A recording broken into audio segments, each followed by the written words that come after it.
Hi, I have to do a video for my culinary arts class, which is food safety in the kitchen. This is the first video. It's going to demonstrate the safety procedures relating to the prevention of slips, falls, strains, or sprains, cuts, burns, and fire, proper lifting and chemical use, gas safety like shutting off valves and pilot lights. Those are the four things that we're going to be doing. And I do have notes in front of me, so I'm sorry if I'm like looking down while I'm trying to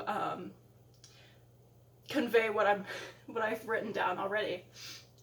So for slips and falls, you want to make sure that you don't have any slippery material on the floor like oil or wax, and you don't want to have anything in the way of high traffic for a fall.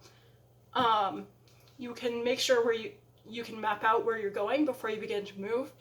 So if you're in a kitchen, there might be like an island in the middle, and you want to go around a path clockwise instead of counterclockwise so that you can properly figure out which way is the best way to go in relation to the door. That might be the best thing to do so you can't slip or fall over something. For strain, sprain, and other things, you can prevent that by lifting the right weights you are able to handle and make sure that you aren't stressing your body too much. So if you're lifting like a box of just straight up dark chocolate, just a block, then maybe that might be too heavy for you.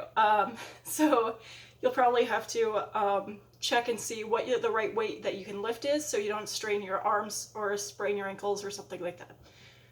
For cuts, burns, or fire, for cuts if you're prone to them, you can wear anti-cut gloves and long clothing in order to help your situation. If that is not true, but you still want to be careful, make sure your utensils are sharp and can actually cut things. That might sound weird, but if the cut is jagged because your knife is dull, it can lead to like super easy infection and improper healing. If you want to avoid them, that's almost impossible, but you can do it by slowing down your actions and being careful with anything sharp. Especially like if you hand off knives, you hand it by the blade first so you don't like accidentally stab someone straight up in the hand. That's not a good thing.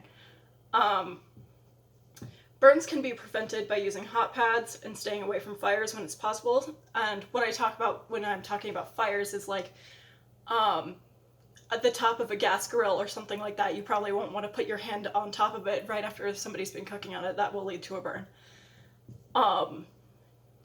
If you want to use hot pads for something, that can be great for like if you're baking something in a heat-proof pan. So if it's something doesn't appear to be hot, you still want to be careful and do those things.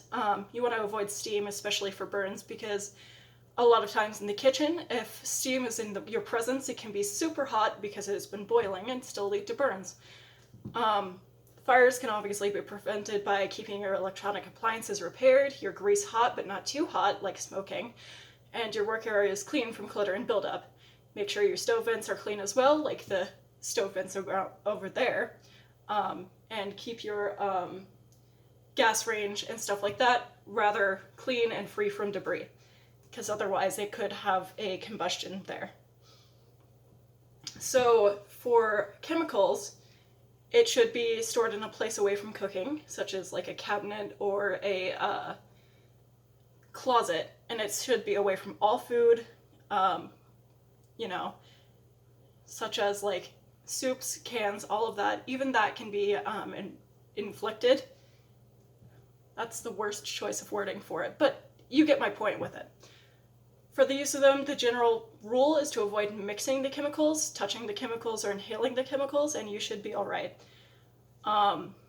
If you want to lift heavy things, there should be, we'll use this as an example, there should be a specific way to do it, and you can very tightly hold the edges of it, which means that you should be able to hold it like this, pick it up strongly, and if that is too heavy, release it slowly and put it on the ground and probably ask for help. That would probably be the best way to go about it.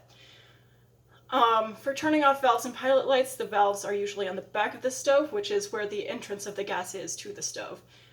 So being able to shut off gas valves in an emergency is good. Normally gas shouldn't be escaping through the valves, so if it is, then you'll probably have a bigger problem afterwards. Checking up on them frequently is a good idea. So for turning off the gas valves, I'll hopefully be able to angle this that way. Just a moment. This might be an awkward position, but if you are able to see it, turning off the pilot lights is this top area right here. So you would want to turn off each of these little gas gauges fully so that all of your pilot lights are properly off. Obviously mine are. In the back you can turn it off by a switch, or you can turn it off by a gauge, which is also a valve. So hopefully that will clear those things up, and that is the end of the first video for that. Thanks.